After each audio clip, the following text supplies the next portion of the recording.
Advanced pain clinic, నొప్పి మాయం, surgery దూరం. For appointments 9155515563. పవన్ కళ్యాణ్ గారు ఒక పోర్ట్కి, కాకినాడ పోర్ట్కి వెళ్ళి అక్కడ అక్రమంగా బియ్యాన్ని తరలిస్తున్నారు అని తెలుసుకొని సీజ్ ద షిప్ అని అంటారు. పోర్ట్ ఉన్నదేంటి, మీరు కూర్చోబెట్టి స్మగ్లింగ్ చేయడానికి. Seize the ship. రియాలిటీ ఎలా ఉంటుందంటే, ఇప్పుడు నేను ఆయిల్ ట్యాంకర్లో ఎక్కువ వర్క్ చేస్తాను కదా, మా షిప్పింగ్లో ఎలా జరుగుతుంది ఇల్లీగల్ యాక్టివిటీస్.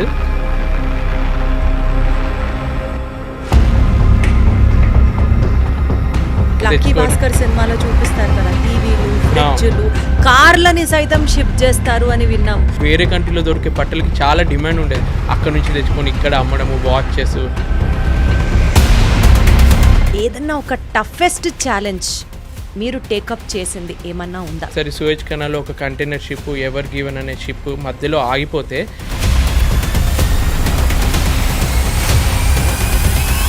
ఒకవేళ ఆ రోజు మీ టీం అంతా కలిసి ఆ పని చేసుండకపోతే కాన్సిక్వెన్సెస్ ఎలా ఉండేవి? 3 లక్షల టన్నుల ఆయిల్ని క్యారీ చేసే షిప్, వాళ్ళకి ఒక్క నిమిషంకి కూడా ఒక రేట్ అనేది ఉంటుంది. టైటానిక్ సినిమాలో చూపించినటువంటి న్యాచురల్ కెలామిటీ అంత బీభత్సం, ఒక రాక్కి వెళ్ళి షిప్ గుద్దుకోవడం. మొన్న సింగపూర్లో ఒక ఫైర్ యాక్సిడెంట్ జరిగింది. ఏంటంటే ఒక షిప్ యాంకర్లో ఉంది, ఇంకో షిప్ వచ్చి దాన్ని గుద్దింది అనమాట. 2 ఆయిల్ ట్యాంకర్లే. ఆయిల్ అంటే ఎంత డేంజరో మీకు తెలుసు. ఏదో ఒక సముద్రంలో ఆయిల్ ట్యాంకర్స్ స్పిల్ అయ్యి అక్కడికక్కడ మంటలు వచ్చేసి మొత్తం చాలామంది, అంటే మెరైన్ అట్మాస్ఫియర్ని మొత్తం నాశనం చేసి ఒక్క చుక్క ఆయిల్ కూడా బయట పడొద్దు అన్న ఒక లా తీసుకొచ్చారు. మన చేతుల్లో ఉండదు కదా, ఒక్క చుక్క ఆయిల్ కూడా పడొద్దు అంటే. అది ఒక ప్లాస్టిక్ ముక్క కానీ, వుడెన్ బ్లాక్స్ కానీ ఏవి సముద్రంలో మేము వేయొద్దు. పొరపాటున వేసిన శాటిలైట్ తోటి వాళ్ళకి ఇమేజ్ వెళ్తే షిప్ని కూడా సీజ్ చేస్తారు. ఈ కెరియర్ని మీరు ఎంచుకున్నప్పుడు ఎప్పుడైనా సరే were there any point of doubt, ఇది నాకు కరెక్టా? నాకన్నా జూనియర్ మా మదర్ చనిపోయిన తర్వాత విత్ ఇన్ 1 వీక్లో ఫాదర్ కూడా చనిపోతే తను షిప్ దిగలేక షిప్లో ఉంటే, సో అప్పుడు మనకు అనిపిస్తుంది కదా. ఇలా నిజంగా ఏదైనా మెడికల్ ఎమర్జెన్సీ మన ఫ్యామిలీకి వచ్చింది అనుకోండి, అప్పుడు అడిగితే పంపిస్తారా షిప్ నుంచి? షిప్ పాకిస్తాన్లో ఉంది, ఇండియన్స్కి ఎలవ్ లేదు దింపడానికి.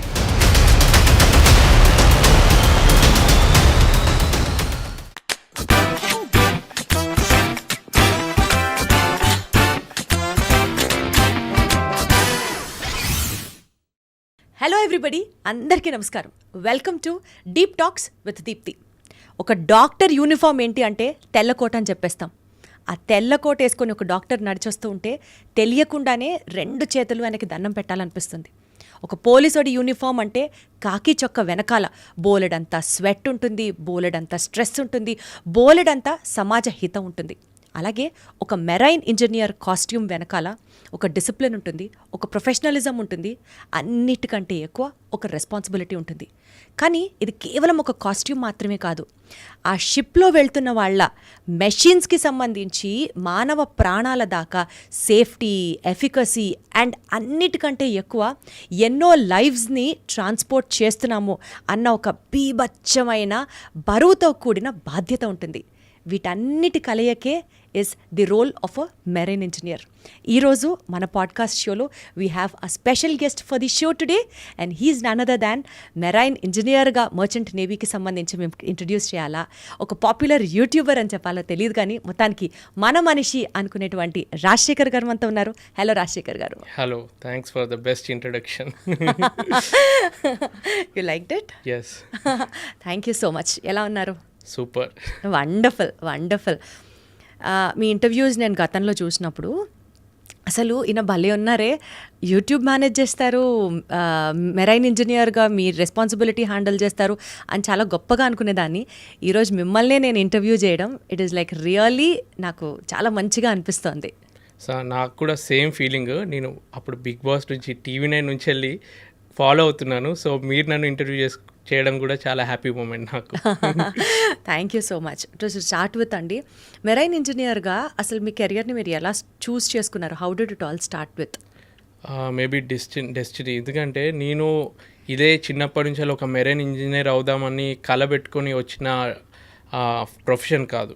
నేను యాక్చువల్గా అందరిలాగే మన ఇండియన్ ఫ్యామిలీస్ తెలుగు వాళ్ళు మెయిన్గా అమెరికాకి వెళ్ళి అక్కడ ఎక్కువ డబ్బు సంపాదించాలి ఆ మెంటాలిటీ తోటే ఫస్ట్ నా ఇంటర్మీడియట్ అవ్వగానే కంప్యూటర్ సైన్స్ తీసుకుందామని డిసైడ్ అయ్యాను.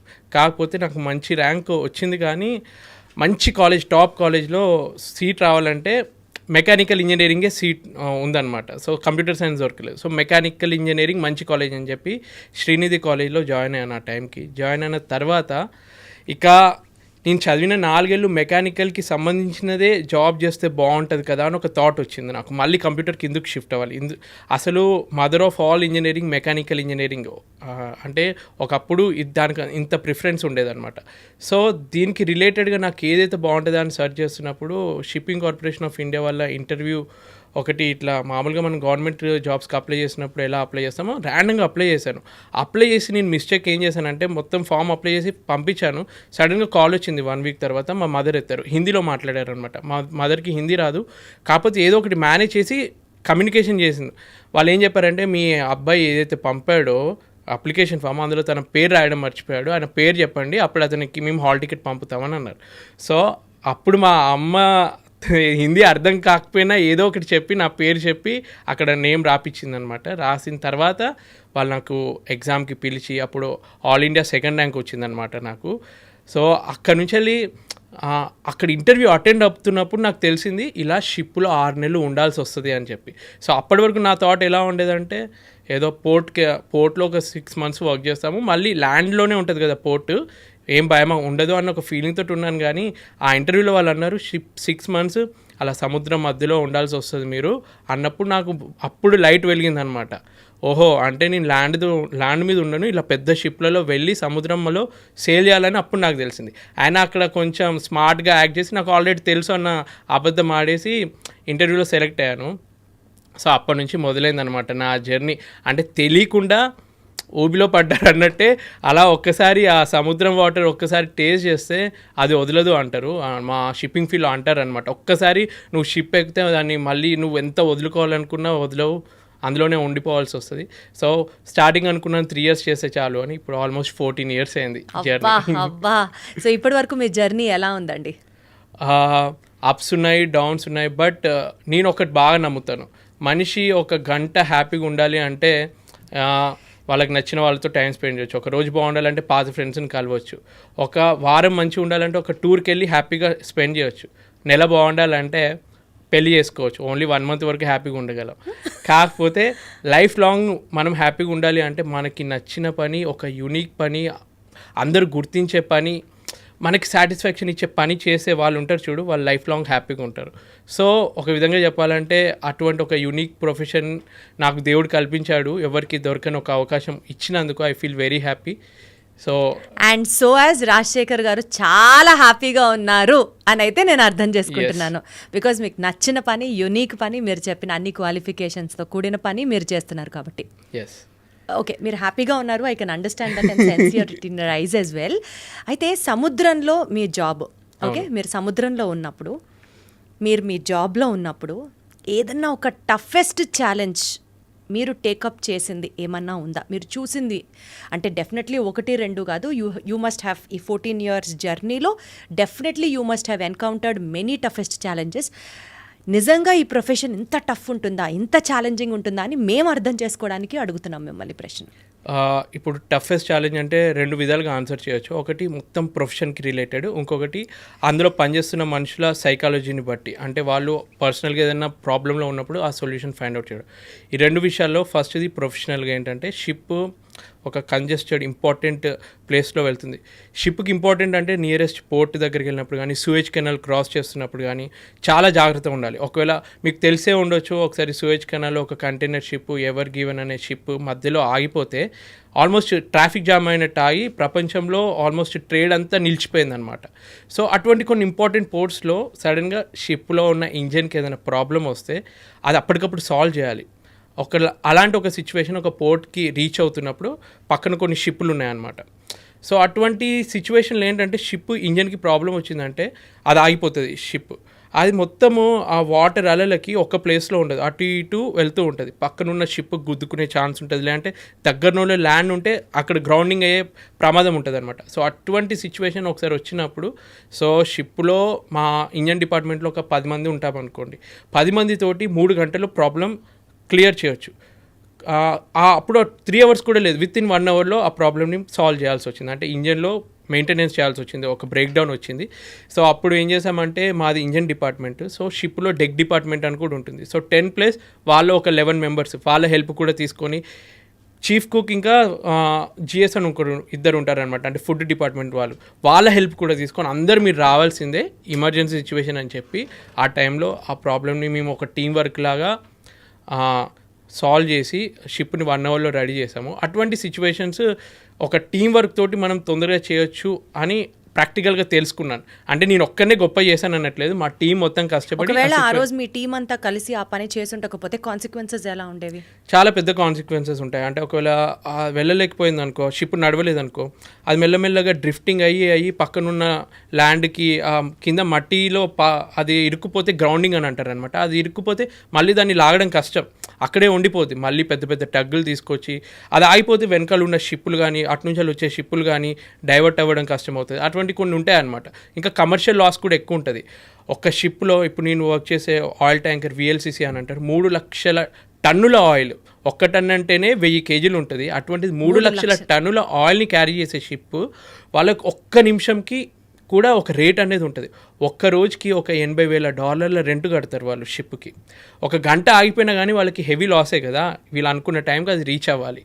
సో మా మెయిన్ పని ఏముంటుందంటే, ఆ గూడ్స్ ఏదైతే మేము ట్రాన్స్పోర్ట్ చేస్తున్నామో ఈ పోర్ట్ నుంచి ఆ పోర్ట్కి అనుకున్న టైంకి రీచ్ అయ్యేలాగా, సేఫ్గా రీచ్ అయ్యేలాగా చేయడం అనమాట. సో అది అంటే ప్రొఫెషనల్గా వైజ్గా నేను తీసుకుంటే వన్ ఆఫ్ ది ఛాలెంజెస్. ఇలాంటి ప్రతి ఒక్క మెరైన్ ఇంజనీర్ షిప్లో వర్క్ చేస్తున్న వాళ్ళు ఫేస్ చేసే ఉంటారు, బట్ ఆ టైంకి చాలా టఫ్ అనిపిస్తుంది. 100%. అయితే ఇలాంటి సిచ్యువేషన్స్లోని ఒక మెరైన్ ఇంజనీర్గా ఒక షిప్లో మీరు ఉన్నప్పుడు మీరు తీసుకున్న ఒక అద్భుతమైన డెసిషన్ వల్ల, ఒక టైమ్లీ, ఒక ఇన్స్టంటేనియస్ డెసిషన్ వల్ల షిప్ సేఫ్టీ ఎన్ష్యూర్ అయ్యి చాలామంది ప్రాణాలు నిలిచాయి, అదొక సాటిస్ఫాక్షన్ ఉంటుంది చూసారా. డెఫినెట్లీ ఈ డెసిషన్ నేను ఈ టైంకి తీసుకొని ఉండకపోతే షిప్ కొలాప్స్ అయిపోయేది అన్న సందర్భం మీ కెరియర్లో మీకు ఏమైనా ఎదురైందా? అంటే all the pride, all the efforts goes to you అన్నట్టు టైమ్లీ డెసిషన్ బై రాజశేఖర్ తీసుకున్నారా? అట్లాంటి సందర్భం ఏమైనా వచ్చిందా? స్పెషల్గా నేననే కాదు, యాక్చువల్గా ఇటువంటి మేజర్ డెసిషన్స్ అన్ని షిప్లో క్యాప్టెన్ తీసుకుంటారనమాట. సో క్యాప్టెన్ అయినా కానీ he's the head of the ship, మొత్తం కంట్రోల్ తన మీద ఉంటుంది. కాకపోతే తను మా మీద డిపెండ్ ఎప్పుడు అవుతారంటే, టెక్నికల్గా ఇంజన్కి సంబంధించి, మిషనరీకి సంబంధించి తను హ్యాండిల్ చేయలేడు.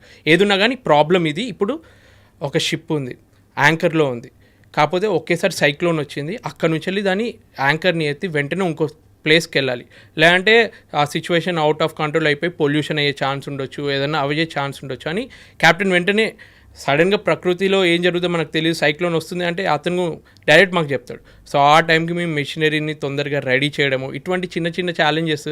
ఒకసారి ఏం జరిగిందంటే, ఇప్పుడు మీకు తెలిసే ఉంటుంది, కొన్ని దేశాలలో పేద దేశం నుంచి వెళ్ళి దగ్గరలో ఉన్న వేరే దేశానికి వెళ్ళడానికి వలసకి చాలామంది వెళ్తారు. అలాంటి సిచ్యువేషన్లో ఒకసారి మా షిప్ ఒక ఎమర్జెన్సీ కాల్ వచ్చింది. వాళ్ళు ఏమన్నారంటే, మా షిప్లో అరౌండ్ మేము 200 మెంబర్స్ ఉన్నాము, మా దగ్గర ఉన్న ఫుడ్ అయిపోయింది, మీరు ఫుడ్ ఇవ్వలేకపోతే మా ప్రాణాలు కూడా ఛాన్స్ ఉన్నాయి, ఆల్రెడీ 1 వీక్ నుంచి ఏం తినలేదు అని ఒక ఎమర్జెన్సీ మెసేజ్ వచ్చింది. సో అక్కడ వాళ్ళైతే ఏదైతే కమ్యూనికేషన్ చేసిందో అదొక కోఆర్డినేషన్ సెంటర్కి వెళ్తారు అనమాట.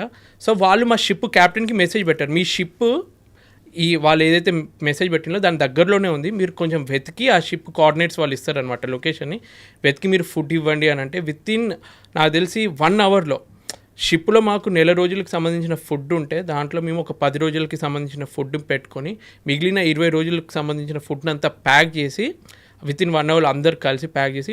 ఇక్కడ డిఫికల్టీ ఏంటంటే, మేము అనుకున్న రూట్లో షిప్ డైవర్ట్ చేయాలి వాళ్ళని వెతకడానికి. బయట వ్యక్తులందరూ ఆ బైనాక్యులర్స్ పెట్టుకొని పొజిషన్ వాళ్ళు ఒకటి చెప్తారు, కానీ సముద్రంలో మన రోడ్లో అయితే ఎగ్జాక్ట్ పొజిషన్ చెప్తే మనం అక్కడికి వెళ్ళొచ్చు. షిప్లో సముద్రంలో ఎలా ఉంటుందంటే, ఆ పొజిషన్కి వెళ్ళిన తర్వాత ఆ బోట్ అక్కడ ఉండదు, అది కూడా డ్రిఫ్ట్ అవుతూ వేరే పొజిషన్కి వెళ్ళిపోతుంది. మళ్ళీ అక్కడ నుంచి వాళ్ళని ఇంకొంచెం వెతుకుతూ ఉండాలన్నమాట. అదృష్టం కొద్దీ వాళ్ళని మేము అనుకున్న పొజిషన్కి వెళ్ళిన తర్వాత కూడా దొరకపోతే ఒక 2 గంటలు ఇంక ఎక్స్ట్రా వెతికి తర్వాత వాళ్ళు దూరం నుంచి కనిపిస్తే ఏదైతే మేము ఫుడ్ అంతా ప్యాక్ చేసింది ఉందో ఆ ఫుడ్ అంతా వాళ్ళకి క్రెయిన్ తోటి వాళ్ళతోటి పాస్ చేస్తే ఒక తెలియని హ్యాపీనెస్ అనమాట. ఇప్పుడు 100% అసలు మనము బాగా ఆకలితో ఉన్న వాళ్ళకి ఒక చిన్న ఫ్రూట్ ఇచ్చినా వాళ్ళకి ఎంత హ్యాపీనెస్ ఉంటుందో దానికన్నా ఎక్కువ మనకి హ్యాపీనెస్ వస్తుంది, అబ్బా వాళ్ళ ఆకలి తీర్చాము అని చెప్పి. సో దోస్ మూమెంట్స్, ఇది ప్రొఫెషనల్గా గొప్ప మూమెంట్ కాకపోయినా కానీ మనకి సైకలాజికల్గా మైండ్కి చాలా హ్యాపీనెస్ ఇచ్చే మూమెంట్ అంటే అది 100% ఇది ప్రొఫెషనల్గా కూడా చాలా గొప్ప మూమెంట్. ఎందుకంటే ఒక ప్రొఫెషన్లో ఉంటున్నప్పుడు ఇతరులకి లైఫ్ సేవ్ చేసేలాంటి గొప్ప ఆపర్చునిటీ కల్పించడం దొరకడం అనేది that is really a blessed opportunity. నేను అలాగే ఫీల్ అవుతాను. సో బేసికల్గా అండి, ఇప్పుడు మీరు ఈ డిజాస్టర్ సిచ్యువేషన్ గురించి చెప్పారు కాబట్టి నాకు ఇప్పటికిప్పుడు వస్తున్న థాట్, టైటానిక్ సినిమాలో చూపించినటువంటి న్యాచురల్ కెలామిటీ అంత బీభత్సం, ఒక రాక్కి వెళ్ళి షిప్ గుద్దుకోవడం, ఇదంతా అది కూడా జరిగిన వాస్తవమైన కాదని వాళ్ళు సినిమాగా తీశారు కదా. ఇలాంటి సినిమాటిక్ ఎక్స్పీరియన్సెస్ అని కాదు, బట్ నిజ జీవితంలో కూడా మీరు ఎప్పుడన్నా ఎన్కౌంటర్ చేశారా మీ షిప్లో when you are travelling on the sea? అదృష్టం కొద్దీ ఆ సిచ్యువేషన్ నాకు రాలేదు, ఎందుకంటే అటువంటి సిచ్యువేషన్ వస్తే అంటే అలా జరిగినా కూడా సర్వైవ్ అయిన సిచ్యువేషన్ అంత భయంకరంగా ఎప్పుడన్నా ఎన్కౌంటర్ చేశారా ఇస్ వాట్ ఐ మెంట్. నేను పర్సనల్గా ఎక్స్పీరియన్స్ కాలేదు, కానీ మా ఫ్రెండ్స్ ఎక్స్పీరియన్స్ అయినవి అవన్నీ విని నాకు అనిపించింది కొంచెం నేను లక్ ఎక్కువ ఉంది అనుకుంటా. నాకు అంటే అటువంటి డేంజరస్ సిచ్యువేషన్ ఎక్స్పీరియన్స్ అవ్వలేదు. బట్ ఇప్పటికీ ఆ టైటానిక్ అనేది మనకి ఎందుకంత ఫేమస్ అయిందంటే అప్పటికి ప్రపంచంలో అన్సింకబుల్ షిప్ అని చెప్పి టైటానిక్ని వాళ్ళు పబ్లిసిటీ చేసి స్టార్ట్ చేశారు షిప్ని. ది అన్సింకబుల్ అంటే ఈ షిప్ మునగదు అన్న ఒక అడ్వర్టైజ్మెంట్తో స్టార్ట్ చేసినా కానీ అది మునిగింది. అక్కడ ఎన్నో ఉన్నాయి మిస్టేక్స్. అంటే ఆ టైంలో మనకి ఏంటంటే ఏమన్నా ఉన్న ఐస్బర్గ్స్ ఉన్న అవన్నీ మనకు జీపీఎస్లో రడార్లో కనిపించేవి కాదనమాట. ఇప్పుడు టెక్నాలజీ పెరిగింది కాబట్టి సముద్రం లోపల ఏమున్నాయి, కేబుల్స్ ఏమైనా ఉన్నాయా, ఫిషింగ్ నెట్లు ఏమైనా ఉన్నాయా అన్నీ తెలుస్తున్నాయి ఈ టైంకి. ఆ టైంలో అంత టెక్నాలజీ లేదు, అప్పుడంతా మాన్యువల్గా చెక్ చేయడము, బైనాక్యులర్స్ పెట్టుకొని దూరంలో ఏదన్నా ఉందా చూడడము. సో ఆ రోజు రాత్రి వాచ్ చేస్తున్న వాళ్ళు కొంచెం జాగ్రత్తగా ఉండుంటే వాళ్ళు ఏం చేసిందంటే బైనాక్యులర్స్ ఏదైతే ఉంటుందో ఒక డ్యూటీ చేసే ఆఫీసర్ ఇంకో డ్యూటీ ఆఫీసర్కి ఆ కీ ఇవ్వాల్సింది ఇవ్వడం మర్చిపోయాడు. సో బైనాక్యులర్ కీ ఉంటే కనుక ఆయన కూడా చూసి కొంచెం చేసేటోడేమో. అంటే ఒక సీక్వెన్స్ ఆఫ్ ఈవెంట్స్ వల్ల ఆ డిజాస్టర్ జరిగింది. బట్ ఈ కాలంలో ఇప్పుడు కూడా ఎన్నో షిప్స్ ఇలా జరుగుతాయి. ఇప్పుడు మీరు పెద్ద పెద్ద క్రూజ్ షిప్స్ మధ్యలో వింటూ ఉంటారు, షిప్ మునిగిపోయింది, ప్రయాణికులందరూ సేఫ్గా బయటకు వచ్చారు, కెప్టెన్ కూడా వాళ్ళని సేవ్ చేశాడు. ఇప్పటికీ ఆయిల్ పొల్యూషన్ జరిగి కొన్ని కంట్రీస్లో ఎలా మొన్న సింగపూర్లో ఒక ఫైర్ యాక్సిడెంట్ జరిగింది. ఏంటంటే ఒక షిప్ యాంకర్లో ఉంది, ఇంకో షిప్ వచ్చి దాన్ని గుద్దింది అనమాట. రెండు ఆయిల్ ట్యాంకర్లే. ఆయిల్ అంటే ఎంత డేంజరో మీకు తెలుసు, అది మొత్తం కాలిపోయింది అనమాట. చాలా పొల్యూషన్ అయింది. సో ఇటువంటి ఇప్పటికీ జరుగుతూ ఉంటాయి. సో బట్ ఎంత జరిగినా కానీ జరగాల్సిన ట్రేడ్ జరగాలి కాబట్టి ఇప్పుడు మన రోడ్ మీద జరిగే యాక్సిడెంట్లు ఎట్లా జరిగినా కానీ మనం ప్రయాణం చేస్తున్నాం కదా, అలానే షిప్పింగ్లో కూడా కంటిన్యూ అవుతూ ఉంటుంది. నా వరకు అయితే నేను పర్సనల్గా ఫేస్ అవ్వలేదు, కానీ ఇవన్నీ విన్నప్పుడు ఇంకా ఎక్స్ట్రా సేఫ్టీ ఎలా తీసుకోవాలి అని మాత్రం జాగ్రత్తగా పెట్టుకొని వర్క్ చేస్తాం. ఎస్ అయితేనండి, యూజువల్గా సీ సిక్నెస్ అని మనం వింటుంటాం కాబట్టి మెరైన్ ఇంజనీర్గా సముద్రంలో ఉండాల్సిన వ్యక్తిగా మీ మెంటల్ అండ్ ఎమోషనల్ స్ట్రెంగ్త్స్ గురించి కొంతసేపు మాట్లాడుకుందాము. కొంతమందికి ల్యాండ్ మీద ఉండి జస్ట్ క్రూజ్లో ఒక చిన్న హాలిడేకి వెళ్ళినా సరే కొన్ని గంటలు సముద్రంలో ఉండేసరికి ఏంటో లోన్లీగా ఉన్నాం, జనాల నుంచి దూరంగా ఉన్నాం, ఆ సీ సిక్నెస్ తీసుకోలేరు వాళ్ళు. వామిటింగ్స్ అవ్వడం కానీ, ఏదో ఒక రకమైన డిప్రెషన్లోకి ఉండడం కానీ, ఇలాంటి లక్షణాలు కొంతమందిలో ఉంటాయి. మీరు ఎప్పుడన్నా ఆ సీ సిక్నెస్ని ఫేస్ చేశారా? Maybe in your initial days I have to ask. షిప్లో స్టార్టింగ్ జాయిన్ అయినప్పుడు అప్పటి వరకు నా లైఫ్ మొత్తం ఇంట్లో వాళ్ళతోటి, చిన్న కొడుకుని కాబట్టి చాలా అల్లారు ముద్దుగా అడిగింది ప్రతీదీ ఇచ్చి, అంటే ఒక బాధ్యత లేకుండానే పెరిగాను అనుకో. అంటే వాళ్ళు చిన్నప్పుడు బాగా కష్టపడి వాళ్ళు ఉన్నారు కాబట్టి కనీసం మా పిల్లలకైనా అన్నీ వాళ్ళకి వీలైనంతగా ఇద్దామన్నట్టు. ఇంకా చిన్న కొడుకు ఎక్కువ ఉంటుంది కాబట్టి అలానే పెంచారు నన్ను. అంటే ఇప్పటికీ బయటికి వెళ్ళి ఏమైనా సామాన్ తీసుకురా అన్నా కానీ వాడికి ఎందుకు పని చెప్తున్నావు, నువ్వు వెళ్ళి తేవచ్చు కదా అని చెప్పి అమ్మ అంటుంది అనమాట. ఆ రేంజ్లో పెరిగిన ఒక అబ్బాయిని సడన్గా షిప్లో వదిలేస్తే ఎలా ఉంటుంది? సో నేను ఇప్పటికీ అనుకుంటాను, నన్ను చిన్నప్పటి నుంచి స్ట్రాంగ్గా పెంచుంటే ఆ టైంలో ఆ డిఫికల్టీ ఫేస్ అయ్యేవాడిని కాదు కదా అని చెప్పి. సో స్టార్టింగ్లో షిప్ జాయిన్ అయినప్పుడు మెంటల్గా, ఫిజికల్గా చాలా ఆ సిక్నెస్ అనేది ఉంటుంది. ఫస్ట్ సైకలాజికల్గా ఇంటికి దూరంగా ఉన్న, మన వాళ్ళకి దూరంగా ఉన్న, ఫ్రెండ్స్కి దూరంగా ఉన్న ఐసోలేషన్ అని ఒకటి ఫామ్ అవుతుంది. ఇంకొకటి ఏంటంటే ఫిజికల్గా సరిగ్గా నిద్ర పట్టదు. మనం ల్యాండ్ మీద ప్రశాంతంగా పడుకుంటాం. ఈరోజు మార్నింగ్ Tremors వచ్చాయి. నాకు ఒక్కడికి అర్థమైంది, ఎందుకంటే షిప్లో కూడా అలానే ఊగుతూ ఉన్నప్పుడు నాకు తెలుస్తుంది. ఇక్కడ ఈమెకు చెప్తే ఏమన్నది, నీకు షిప్లో ఉండి అలవాటు అయిపోయింది, ఇక్కడ కూడా ల్యాండ్ ఊగుతున్నట్టు అట్లేం జరగలేదు అన్నది. తర్వాత న్యూస్లో చూసా, 1 అవర్లో వచ్చింది ఆ న్యూస్, ఎర్త్క్వేక్ టైప్ వచ్చింది అని చెప్పి. సో అంటే నాకు అన్నీ తెలుస్తాయి ఒక ఫీలింగ్ వచ్చింది. సో షిప్లో అలాంటిది ఎప్పుడు జరుగుతూనే ఉంటుంది. ఒకవేళ ఏమి జరగకుండా ఉందంటే ఇంకా నేను నిద్రలేస్తా. అలా ఊగుతూ ఉన్నప్పుడే నిద్ర సరిగ్గా పట్టుద్ది మాకు, ఎందుకంటే ఆ ఫ్లో అలా ఉంటుంది. సో స్టార్టింగ్లో ఎలా ఉంటుంది అంటే ఒకేసారి ఆ డిస్టర్బెన్స్, ఇంజన్ సౌండ్ కొంచెం వినిపిస్తుంది, అలల సౌండ్, గాలి సౌండ్. మీరు సినిమాలలో చూస్తే దయాల సినిమాలు చూస్తే ఒక సౌండ్ వస్తుంది చూడు, అలానే స్టార్టింగ్లో షిప్ ఎక్కినప్పుడు ఏదో సౌండ్స్ వస్తాయి. పక్కనంతా సముద్రం, గాలి సౌండ్కి చెప్పలేని భయంకరమైన సౌండ్స్ వింటాము. సో అవన్నిటికీ 1 మంత్ పట్టింది. ప్రతి ఒక్కరికి కొంచెం స్టార్టింగ్లో అది ఉంటుంది అనమాట. తర్వాత ఇప్పుడు ఎలా అయిందంటే కొత్తగా వచ్చిన వాళ్ళకి ధైర్యం చెప్తాం అన్నమాట. ఇవన్నీ కామనే, మీకు అలవాటు అయిపోతుంది. ఒక్కసారి మీరు 1 మంత్ అలవాటు చేసుకోండి, అంత నార్మల్ అయిపోతుందని ధైర్యం ఇవ్వగలను. 24 అవర్స్లో షిప్లో మీరు అసలు ఏం చేస్తారు చెప్పండి? House your day on the ship? So morning నేను ఒక 6:30కి లేస్తాను. 6:30 to 7 వరకు మామూలుగా రెగ్యులర్ బ్రష్ చేయడము అవన్నీ ఫ్రెష్ అప్ అయ్యి, తర్వాత 7కి బ్రేక్ఫాస్ట్కి వెళ్ళి 7:15 వరకు అలా బ్రేక్ఫాస్ట్ చేసుకొని తర్వాత మా ఇంజన్ డిపార్ట్మెంట్కి వెళ్తాను అనమాట. ఈసీఆర్ అంటారు, ఇంజన్ కంట్రోల్ రూమ్ అని ఉంటుంది. సో కిందికి వెళ్ళి ఒక మీటింగ్ టైప్ ఒక 20 minutes మీటింగ్ చేసుకుంటాం. ఈరోజు ఈ వర్క్ అనుకుంటున్నాము అంటే లంచ్ ముందు ఈ వర్క్ ఒకటి కంప్లీట్ చేద్దాం, లంచ్ తర్వాత ఈ టీం ఈ వర్క్ చేయాలని వర్క్ అంతా డిస్ట్రిబ్యూట్ చేస్తాం. టూల్ బాక్స్ మీటింగ్ అని అంటాం. ఆ వర్క్ మధ్యలో బ్రేక్ టైం కూడా ఇస్తామన్నమాట. ఎందుకంటే ఎంతసేపు మనం 3 hours వర్క్ చేయలేం కదా, మధ్యలో బ్రేక్ ఉంటేనే వాళ్ళు హ్యాపీగా ఉంటారు. కాబట్టి వాళ్ళకి బ్రేక్ ఇచ్చి మధ్యలో ఆ బ్రేక్ అయిపోతే 5 o'clockకి 5:30కి వర్క్ అయిపోతుంది. నేను చెప్పేది ఇంజన్ డిపార్ట్మెంట్ గురించి, నా వర్క్ నేను చేసేది. సో నేను సెకండ్ ఇంజనీర్ అంటారు నన్ను. నా షిప్కి ఎలా అంటే చీఫ్ ఇంజనీర్, మా ఇంజన్ డిపార్ట్మెంట్కి chief engineer first, second engineer. ఈ సెకండ్ ఇంజనీర్కి చీఫ్ ఇంజనీర్ ఈరోజు నాకు ఈ వర్క్ కావాలి, ఇవి అయిపోవాలి అని అంటాడు. సో నేను ఆ వర్క్ ఆయన చెప్పిన దాన్ని బట్టి ఇంకా నాకు తెలిసిన వర్క్ ఏదైనా ఇంపార్టెంట్ అంటే అవన్నీ నేను కింద వాళ్ళకి డిస్ట్రిబ్యూట్ చేసి వాళ్ళకి హెల్ప్ కావాలన్నప్పుడు సూపర్వైజ్ చేయడం నా వర్క్ అనమాట. సో అలా చేసి 5:30కి వర్క్ అయిపోయింది అనుకో. తర్వాత ఏంటంటే ఒకవేళ ఆ షిప్లో అట్మాస్ఫియర్ బాగుండి బయట క్లైమేట్ బాగుంది అంటే క్రికెట్ ఆడడానికి వెళ్ళడము, లేదంటే టేబుల్ టెన్నిస్ ఆడడము, అలా ఒక 1/2 hour అలా టైం స్పెండ్ చేసి తర్వాత డిన్నర్ చేస్తాం. మధ్యలో 12 to 1 లంచ్ అయిపోయింది. ఇప్పుడు ఏదైతే మేము 5 to 6 క్రికెట్ కానీ ఏదైనా గేమ్ ఆడిన తర్వాత డిన్నర్ చేసేస్తాం. డిన్నర్ అయిపోయిన తర్వాత డిన్నర్ అంటే నిజం చెప్పాలంటే యాక్చువల్గా మనం ఫాలో అవ్వాల్సిన డిన్నరే అది. మార్నింగ్ 7 to 7:30 మా breakfast, 12 to 12:30 lunch, 6 to 6:30 dinner. అదంతా నాకు అలవాటు. ఇంటికి వచ్చిన తర్వాత వీళ్ళు ఆ ఫుడ్ పెట్టకపోయేసరికి మొత్తం నాకు చిరాకు వేస్తూ ఉంటుంది, వీళ్ళు ఇంకా పెట్టట్లేదని చెప్పి. సో అలా 6:30కి వరకు డిన్నర్ అయిపోయిన తర్వాత నేనేం చేస్తానంటే మ్యాక్సిమం ఒక్కరిని ఉండడానికి ఇష్టపడను. ఆల్రెడీ షిప్లో ఏదో లోన్లీ ఫీలింగ్ ఉంటుంది. సో నాకు ఒక గ్యాంగ్ని ఫామ్ చేసుకుంటాను. ఒక లిమిటెడ్ ఉన్నా కానీ 3-4 members పక్కా నాకు గ్యాంగ్ ఉండాలన్నమాట.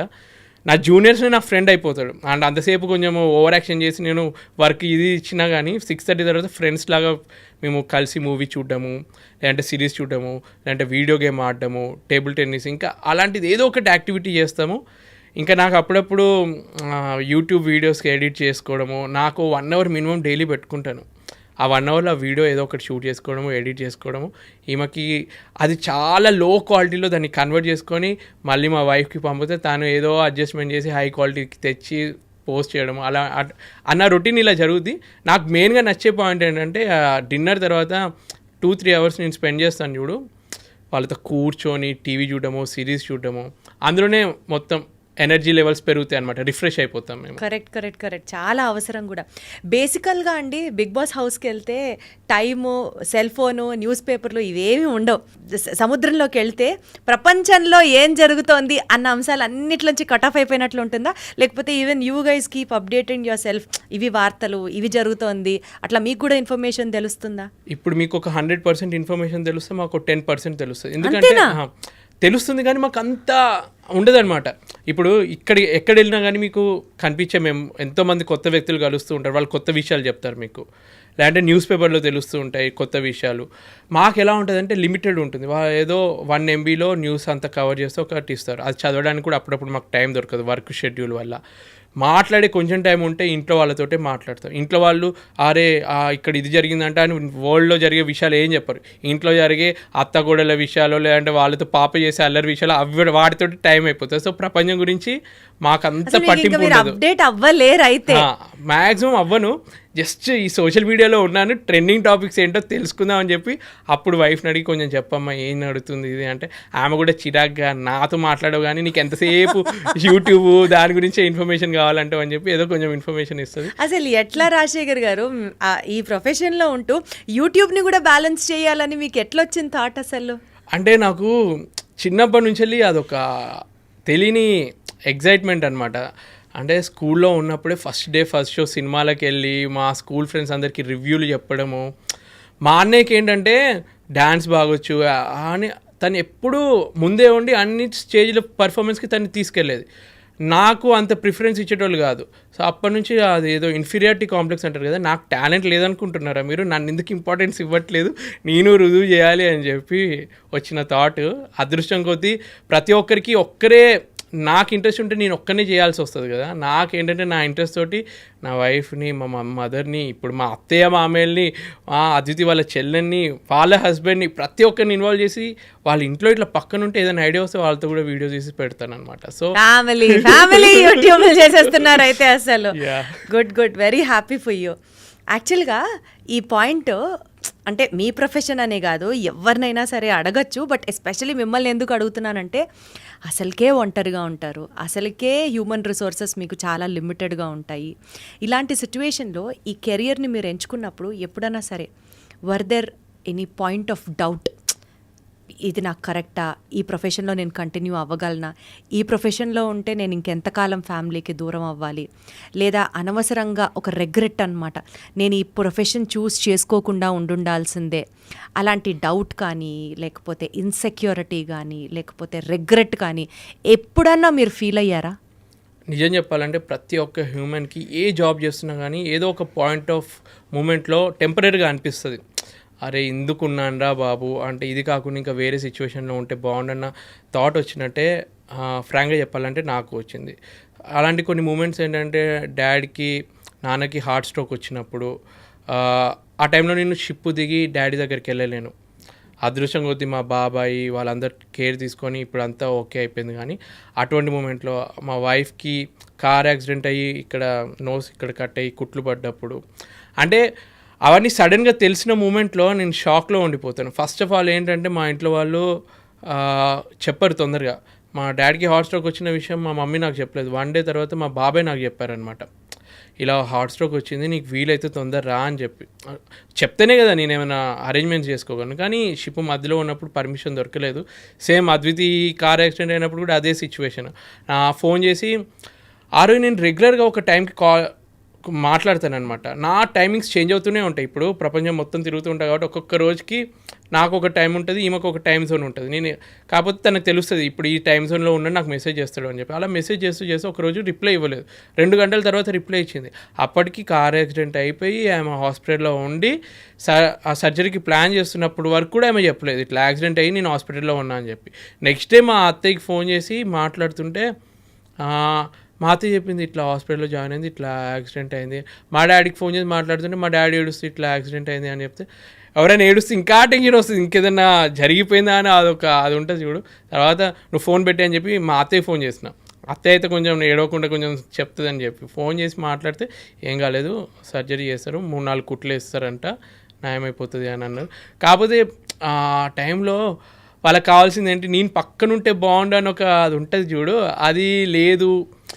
తనకు కావాల్సిన టైంలో నేను ఉండట్లేదు. అంటే నాకు కావాల్సిన ప్రతి టైంలో నాకు చిన్న జ్వరం వచ్చినా కానీ నేను మరీ ఓవర్ చేస్తాను. చిన్న జ్వరం వచ్చినా కానీ ఏదో జరిగినట్టు మొత్తం ఇట్లా చిన్న పిల్లలాగా అయిపోతాను. వాళ్ళు వచ్చి అన్ని సేవలు చేయాలన్నమాట. సో వాళ్ళు అంత చేసినప్పుడు వాళ్ళకి అవసరం ఉన్నప్పుడు లేను, పాప పుట్టినప్పుడు డెలివరీ అయినప్పుడు ఆపరేషన్ అయింది, సిజరీన్ ఆపరేషన్ అయినప్పుడు కూడా నేను లేను. అటువంటి సిచ్యువేషన్లో అనిపిస్తుంది అనవసరంగా ఇది చూస్ చేసుకున్నానేమో అని చెప్పి. బట్ చేయాలి, ఎవరో ఒకరు చేయాలి. ఒక మంచి జాబే చేస్తున్నాం కదా, అంటే ప్రపంచానికి పనికొచ్చే జాబ్. నాకు ఎవరైనా డబ్బు కోసమే చేస్తారు కానీ ఒక సాటిస్ఫాక్షన్ కూడా ఇచ్చే జాబు, అందరికీ పనికొచ్చే జాబ్ చేస్తున్నానని ఒక దాంతో దాన్ని కప్పిపుచ్చుకుంటా.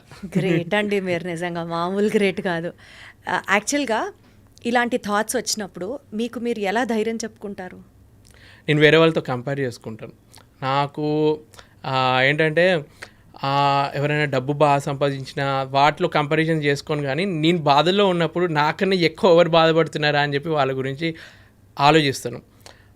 ఎప్పుడైతే మా డాడీకి హార్ట్ స్ట్రోక్ వచ్చిందో అదే టైంలో వేరే నా జూనియర్కి కరోనా వల్ల వాళ్ళ ఇద్దరు పేరెంట్స్ చనిపోయినారు అనమాట షిప్లో ఉన్నప్పుడు. సో నా టైంకి నేను ఒక్కరిని ఆలోచించుకుంటే అబ్బా నాన్నకి హార్ట్ స్ట్రోక్ నేను లేను అని బాధ కన్నా, నాకన్నా జూనియర్ మదర్ చనిపోయిన తర్వాత విత్ ఇన్ 1 వీక్లో ఫాదర్ కూడా చనిపోతే తను షిప్ దిగలేక షిప్లో ఉంటే, సో అప్పుడు మనకు అనిపిస్తుంది కదా వాళ్ళకన్నా మనం ఎంత అదృష్టవంతులం. ఆ థాట్ తోటి ప్రపంచంలో ఏ బాధ ఉన్నా కానీ వేరే వాళ్ళతో కంపేర్ చేసుకుంటే మన బాధ కొంచెం తక్కువనే అనిపిస్తుంది. సో అట్లా కొంచెం కంపేర్ చేసుకుంటే రాజశేఖర్ గారు అంటే పాజిటివ్గా ఆలోచించాలి అని మనం అనుకుంటూ ఉంటాం, కానీ పాజిటివ్గా ఆలోచించడానికే ఇది ఒక పాజిటివ్ యాంగిల్. ఇంకొకళ్ళతో కంపేర్ చేసుకొని వాళ్ళకంటే మనం బాగున్నాం కదా అనుకుంటే నిజంగా మన కష్టం చిన్నదైపోతుంది. ఇది నేను విన్నాను, కానీ ఇప్పుడు మీరు ప్రాక్టికల్గా చెప్తుంటే నేను ఎక్కువ కనెక్ట్ అవుతున్నాను ఈ మాటతో. ఇలా నిజంగా ఏదైనా మెడికల్ ఎమర్జెన్సీ మన ఫ్యామిలీకి వచ్చింది అనుకోండి, అప్పుడు అడిగితే పంపిస్తారా షిప్ నుంచి? ఎన్నో పాయింట్స్ కవర్ అవుతాయి దీంట్లో. ఇప్పుడు ఏంటంటే ఒకవేళ షిప్ పాకిస్తాన్లో ఉంది, ఇండియన్స్కి ఎలవ్ లేదు దింపడానికి, కొన్ని కంట్రీస్లో వార్ జరుగుతుంది, లేదంటే కరోనా వల్ల అన్ని రిస్ట్రిక్షన్స్ ఉన్నాయి, కొన్ని సిచ్యువేషన్స్లో ఎంత ప్రయత్నించాను కానీ దింపలేరు. కొన్ని మంచి పోర్ట్స్లో ఉంది, షిప్ మధ్యలో ఉన్నా కానీ షిప్ని దగ్గర ఉన్న పోర్ట్కి డైవర్ట్ చేసి విత్ ఇన్ 2 డేస్లో ఆ పోర్ట్కి వెళ్ళిన తర్వాత అక్కడ నుంచి దింపే ప్రయత్నం చేయొచ్చు. ఇప్పుడు ఏంటంటే ఇన్సూరెన్స్ కవర్ అవుతుంది అనమాట. సో ఆ ఇన్సూరెన్స్లో వాళ్ళంతా క్లెయిమ్ చేసుకోవచ్చు. సో ఇటువంటి ఎమర్జెన్సీస్లో వాళ్ళు పంపే ఛాన్స్ ఉంటుంది. కొన్ని మంచి కంపెనీస్ వాళ్ళ క్రూ గురించి మంచిగా ఆలోచించే కంపెనీలు ఎవరైనా ఉంటే వాళ్ళు చేస్తారు. కానీ ఈ మధ్య ఏ కంపెనీ అయినా ఎక్కడ చూసుకున్నా ఫస్ట్ వాళ్ళకి కావాల్సింది మనీ. ఒకవేళ బాగా ఖర్చు అవుతుంది అనుకుంటే అవాయిడ్ చేయడానికి మ్యాక్సిమం ట్రై చేస్తారు. మ్యాక్సిమం షిప్పింగ్ కంపెనీస్ కూడా అంతే, మ్యాక్సిమం అవాయిడ్ చేస్తారు. వాళ్ళు నువ్వు 4 months కాంట్రాక్ట్ 6 months కాంట్రాక్ట్ నువ్వు సైన్ చేసావు, అన్ని రోజులు నువ్వు ఉండాల్సిందే అన్న పాయింట్ తోటి ఉంటుంది. జరిగినా సరే యూజువల్గా రావడానికి సిచ్యువేషన్స్ కండిషన్స్ అప్లై.